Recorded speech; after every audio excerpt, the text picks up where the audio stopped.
Hey everybody, welcome back to another episode of our weekly MMA talk show called Chokes and Eye Pokes. Before we go any further, please don't forget to hit that subscribe button, turn on your bell notifications, like the video and share it far and wide. I'm your host as always, Vern. I'm joined by my co-host Jack. Jack, how's it going? Yeah, good. I can't complain. And you? All good, thanks. Don't know if I'm looking forward to this weekend, fights-wise, I'll be honest with you. Fair. I think the Apex cards are, we'll get to it in a second, but I think these Apex cards are starting to feel really filler for me. It's kind of like when WWE had Velocity on a Sunday or Sunday Night Heat, and then you had your main shows of Raw and SmackDown. But yeah, Yeah. I'm not really looking forward to it. But anyway, we had a good card this past weekend. We'll just run through that really quickly. All right, so I believe you got the results in front of you there, Jack. Could you read them out for us, please? I do. So the first fight was Manuel Torres versus Chris Duncan. And that was a first round sub to Torres. And second fight was Yasmin, I don't know how to say that surname, Jairzinho versus Sam Hughes. And Yasmin won by unanimous decision. And the Raul Rosas Jr. fight was actually cancelled. And the fight after that, it was Daniel Zellhuber, unanimous decision win over Francisco Prado, kind of putting a bit of a halt on the momentum that Prado's been having. After that, there was quite a big upset with Brian Ortega beating Yair Rodriguez with a second round sub. And also quite a big upset with Brandon Royval beating Brandon Moreno by a split decision. Yeah, so a couple of things. Okay, obviously the Torres result, that one was over quite quickly. So not too much, really impressive result nonetheless for Torres. So continues his momentum. Then in the Yasmin fight, was that a unanimous decision or a split decision? Yasmin, that was unanimous. Yeah. Unanimous, yeah. No complaints there. Pretty standard unanimous decision victory, like we thought would happen. Yeah. There's not really too much odd there. Yeah, the Raul Rosas Jr. one is a little bit odd. I believe he fell ill earlier that day and was trying to get right, but obviously couldn't. So that card get cancelled like literally minutes, I think, as they were supposed to walk out. I saw Turquoise said he's not gonna. He thinks it's not genuine and he doesn't want to fight again. So I don't know if they're gonna make that fight again. If you don't want to fight, you don't want to fight. But yeah, that one was a little bit disappointing. It would be nice to see him fight in front of a Mexican crowd again. Yeah, especially since these cards happen like once a year. But yeah, shame. I also don't know how the UFC feels about this, because usually if a fighter pulls out the week before, then there's like they're quite in the bad books for a while. But on the day, it does seem like, I don't know, kind of what the sentiment from Dana is or something. But yeah.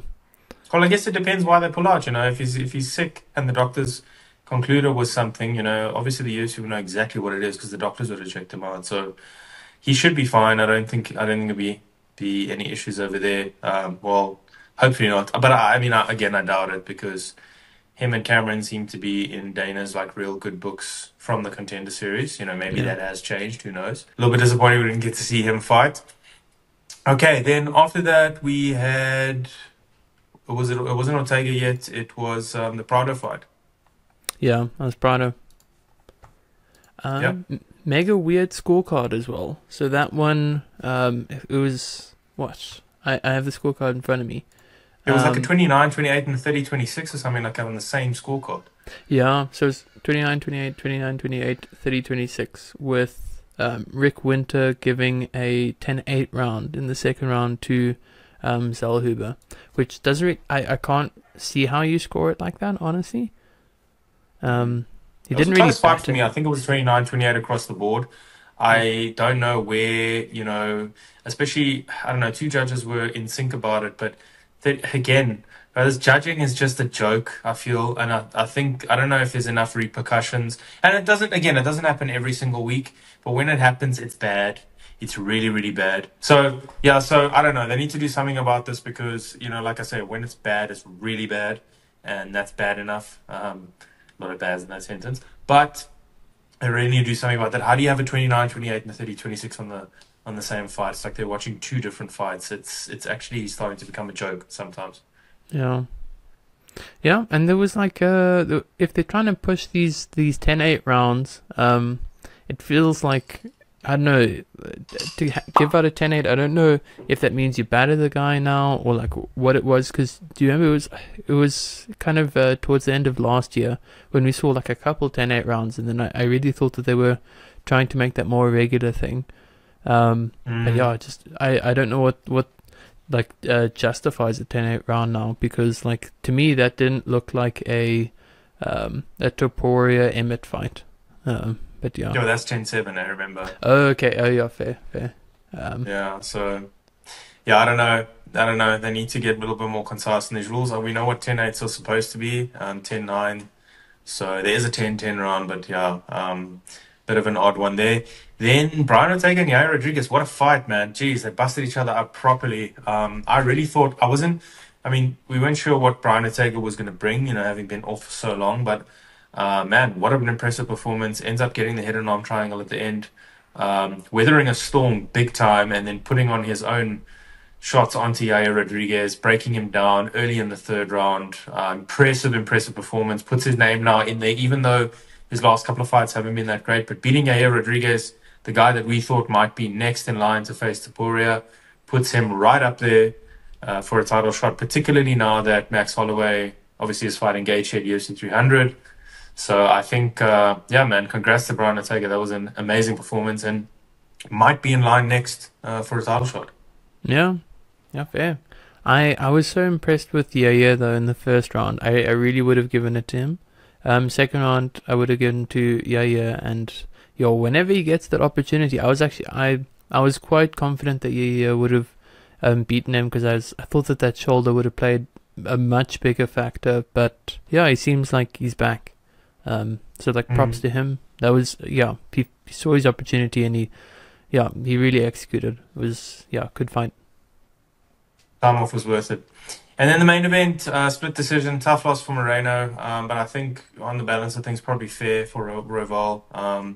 You would have thought maybe the home ground advantage, with the judges being so weird with their decision, possibly dodgy. It might have gone in favor of Moreno, but I think overall fair for Royval. An upset on the betting numbers. And Royval versus Pantoja. Here we go again. Yeah, at least there's like some fresh blood in the flyweight contender fights. I mean, will this be the first title fight not involving Brandon Moreno in like a couple of years now? So yeah, it's nice to see, but yeah, I do kind of disagree though. I do think Brandon, when I was judging, I kind of gave it. I gave it to him. I gave rounds 2, 3, and 4 to Brandon. But yeah, I can definitely see how someone could give it to Royval, and at the same time, I think if I rewatch it now, from what you're saying, I might change my tune. But yeah, all in all, pretty entertaining. Out of 10? Out of 10? 7.5. No, 7. And you? Yeah, I'll give it a 6.7 because of the bad judging. So yeah, flyweight division very shallow though. You've only really got Moreno, Pantoja, Royval sort of up there now. All kind of fighting each other. Henry Cejudo wanted to throw his name in the mix now. I don't know if I want to see that. I don't really care for Henry Cejudo, to be honest with you. They might be in danger of losing this division, possibly. I don't know. We'll get to it in the predictions later, but there's people on like losing streaks that are still ranked in the top 10, which is absurd to me. Yeah. But like I say, come UFC, come to the EFC and come have a look. There's 4 flyweights in the EFC that can really freshen up the UFC division, flyweight division. So come and have a look at them. We'll give you their names a little bit later. What are you thinking about Henry Cejudo calling out Moreno?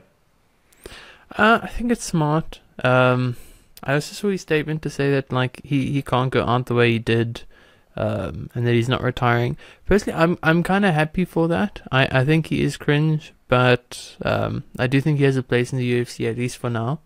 And I think that's certainly a fight that I'd like to see. What are your thoughts? Mm. Nah, I just don't care for Henry Cejudo anymore, to be honest. I'm sorry. And going now to 125, it didn't work out at 135. I still question why he ever came back at all.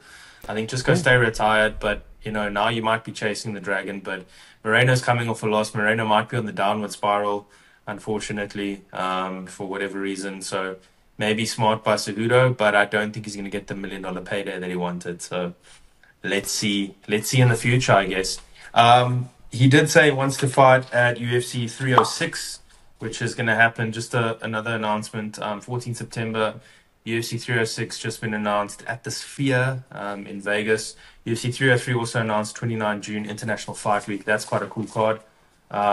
Spot, actually. So, yeah, officially that is happening. I think it's going to be a sick event. You know what the visuals are going to look like. Crazy. All the screens inside 360. 18,000 capacity seats, I believe. So UFC 306, I'm expecting some big things, not like UFC 300. Please give us a proper card, make Yeah. it like a banger of a card, and kick off the Sphere as a UFC venue for us, please, Dana. Yeah, take over the Sphere instead of the Apex. That would be pretty awesome. Yeah, Yeah, look, I think they'd have to spare those for once a month, but yeah, or maybe once every couple of months. They're looking at talking about going events all over the place. So, yeah, I don't know why they can't. Maybe that's the pay-per-view market. Maybe they need to switch away from the pay-per-view market and have like events, live events in the Sphere at the same time they have it in Cape Town Stadium, and then the next week have one in Santiago Bernabeu and at T-Mobile Arena. But I guess Dana wants to be everywhere, so yeah. and this model's worked for him for a while. But really looking forward to that event, and yeah, please Dana, make it a banger. Okay, and then we get to the UFC fight night happening this weekend. It is Rozenstruik versus Gaziev, happening at the UFC Apex. I'm just going to say I'm not too looking forward to this card so much. Like top to bottom, What? a lot of these fights don't make sense. No, dude, they don't make sense. These Yeah, Apex cards are a little bit, I don't know, they're starting to get a little bit filler, like a filler card almost. yeah. But we'll get through that in a second. I mean, when you run through this card, it will be quite clear why I'm saying that. So the first fight we've got at flyweight, it's Matt Schnell, 16-7-1, no contest, versus Steve Erceg, who is 11-1-0. It's number 9 versus number 12. There are no odds for this one. I didn't see any odds for it. Schnell 1-2 in his last 3. He did lose to Royval. And Steve Erceg on a 10-fight win streak, 2-0 in the UFC.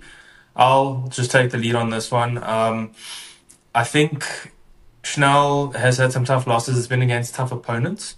Yeah. But the thing with him is like when he loses, he leaves himself susceptible to a lot of big shots.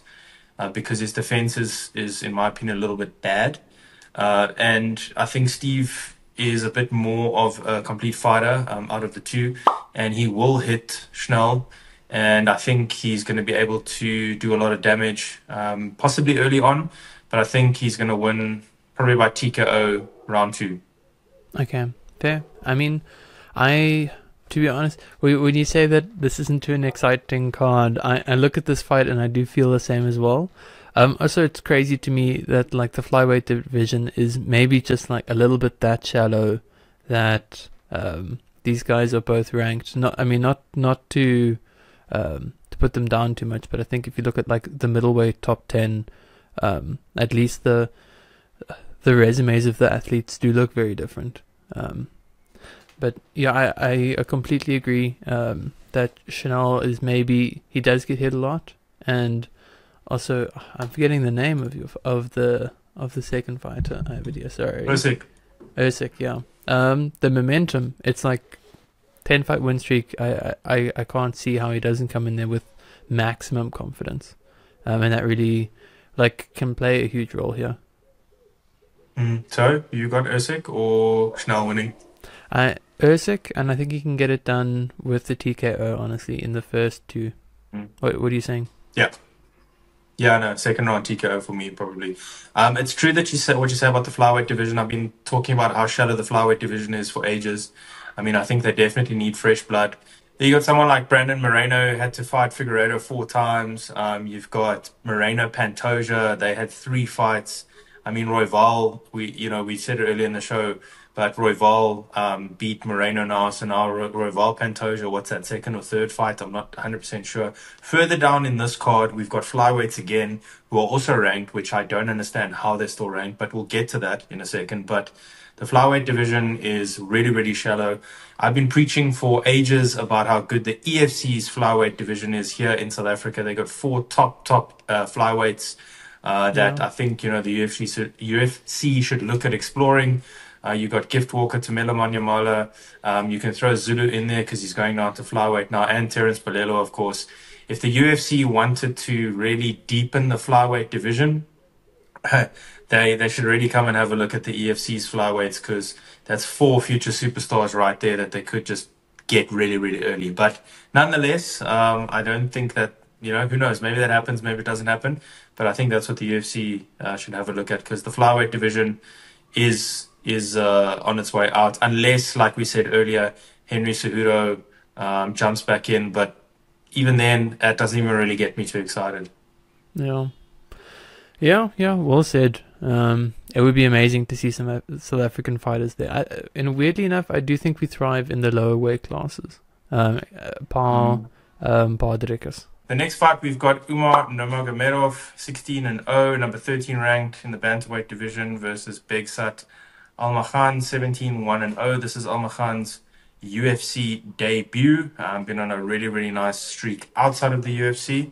Nurmagomedov complaining for the longest time that nobody really wants to fight him, and that's pretty true. No one really did want to fight him. And he's probably because he's too good at the moment for most people.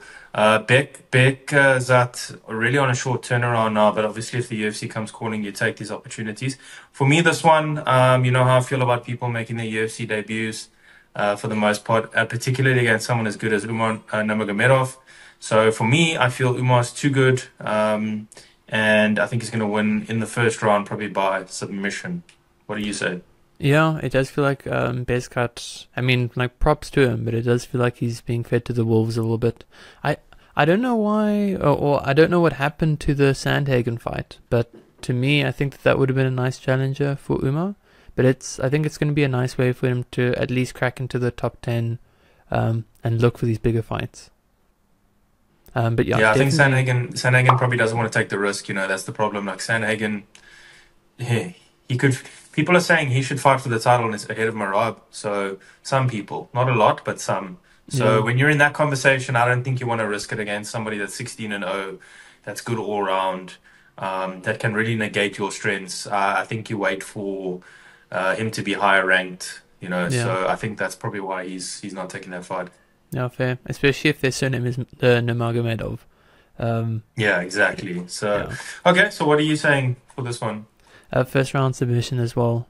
Yeah, I really like Shame. I like Bekzat's been really impressive. But yeah, I mean, just the cards are not in his favor. Yeah. Oh, look, the thing is, it is kind of just like it's a no-lose situation. He's not supposed to win this fight. It's not like they're going to throw him out if he loses this fight out of the UFC. He still has a good record. He's still on a good run. So, I mean, props to him for being the one to step up. So, no lose fight in the end for him. So this one could be over quite quickly. All right, then the fight we mentioned earlier at flyweight, we've got Alex Perez, number 7 ranked, 24-7, versus Muhammad Mokaev, 8 ranked, 11-0. Undefeated. Now, this is why I say the flyweight division is way, way, way too thin. And this is why the UFC needs to come to South Africa. They need to take all 4 of the flyweights in the EFC flyweight division. Sorry, EFC, but it'll be good for the UFC to deepen the division. This guy's number 7, Alex Perez, and he's lost his last 2 fights as well. How are you still number 7 when you've lost your last 2 fights? How are you, hold on a second, as well. How are you 1-2 in your last three, but you're ranked number 9 in the flyweight division? Okay, I guess they take into account who the people have fought against. But how are you? How are you on a 2-fight losing streak? You're still ranked number 7 in a division. That makes absolutely no sense. And the guys at the top, they kind of get fed these guys. So like if you're number 7 and you keep on versing a number 3 or 4, you know, it's kind of hard to move down the rankings because there's just not enough like talent at the bottom that can make their way up. Exactly. Again, this one for me, I think it's fairly easy to call. I think Muhammad Mokaev is going to get his takedowns quite easily. And if you look at Perez, both of the times he lost in the last 3 fights, the 2 fights that he did lose, he was outclassed on the ground, taken down very easily, even though they were tough opponents. So because of that, I'm going to go Mokaev second round sub. I think he should get it done fairly easy, maybe even in the first round, but I think Perez will maybe be able to handle him for 1 round, just sort of fend him off a bit, but second round, it's going to be too much for him. Yeah, I don't like to agree with you too much, but I also see you playing out the same way. I certainly, if Perez fights the same way that he has been fighting, the way he's been fighting lately, I mean, like his last fight was 2022 against Pantoja, and really not impressive. I think the ring rust, like there's too many factors not in his favor to say that he'll win. Yeah. So I'm also gonna go second round sub. Actually, I'm gonna say first round. To Mokaev. Okay. Then in the next bout, we've got Vitor Petrino. This one is at light heavyweight. Okay. So the next bout at light heavyweight, we've got Vitor Petrino, not to be confused with the TRT Vitor we used to have, versus Tyson Pedro. Vitor Petrino is 10-0 in his career, 3-0 in the UFC. Tyson Pedro 10-4, total 3-1 in his last 4. Bit of a UFC veteran now. He's had 10 fights in the UFC. He used to look like quite a good prospect, and then he sort of fell off the wagon, and his momentum kind of died. I think it's mainly because he's become quite reckless at times. Again, I don't understand. This is okay. You've got Petrino, so maybe they want to build it around Petrino because the odds are -290 for Petrino and +235 for Pedro as an underdog. So maybe they want to build this around Petrino, but you got somebody. I guess he's been on a good run in the last 4 fights, 3-1. But I mean, he's 10-4 in his career versus a 10-0, and that's 1 fight under the main event. That's crazy. How they got that there. But anyway, just back to the analysis. Vitor Petrino, excuse me. The momentum is crazy that's behind him. He's on the up. He's been impressive in his fights. He has not been tested though yet. So this is the fight that's going to test him. I think Pedro will give him quite a fairly tough test. I think he should come through it though, and I think his main thing is just going to be to grapple with Pedro, because Pedro is still a decent striker, even though he is reckless and he does have some knockout ability. But I think Petrino, third round sub, I think gets it done. Yeah, stays undefeated. I don't know how to call this card. I do think that the odds are quite unfair. Like Pedro's not like that bad to justify a plus 230, but I don't know, his career's just been so stop-start for me. I think he has had an impressive run the last like couple months. I think the last Australia card, I was really impressed with him. But yeah, I'm also going to go Vitor. Stylistically, I don't see how he doesn't take it. I think he's also really big for the weight class, and I think he can, like, if he wants to, just weight bully him, and like if he catches Tyson and just sits on him. To me, I think there's clear paths of victory that Tyson won't really be able to defend. Method? I'm gonna go submission, third round. Copy me today. I know. Sorry. These are such mismatches. It's hard to make like different calls. So the next fight we got at heavyweight, we got Jairzinho Rozenstruik versus Shamil Gaziev. Rozenstruik 13-5, number 12 ranked. Gaziev 12-0, undefeated. Won his last fight, of course, which was his UFC debut. There's a loss for Rozenstruik in his last fight. He is 1-3 in his last 4. Again, how is he ranked number 12, being 1-3 in his last 4? Also, how are you having an aging veteran who's arguably on the decline fighting against somebody making doing his second fight in the UFC? How is this headlining the main card? Please explain that to me. Like, what is going on with these Apex events? Again, I'm going to ask, why do they have these events in the Apex still? Yeah, it it does feel like a filler card for sure. Yeah, but what are your thoughts on Rozenstruik versus Gaziev?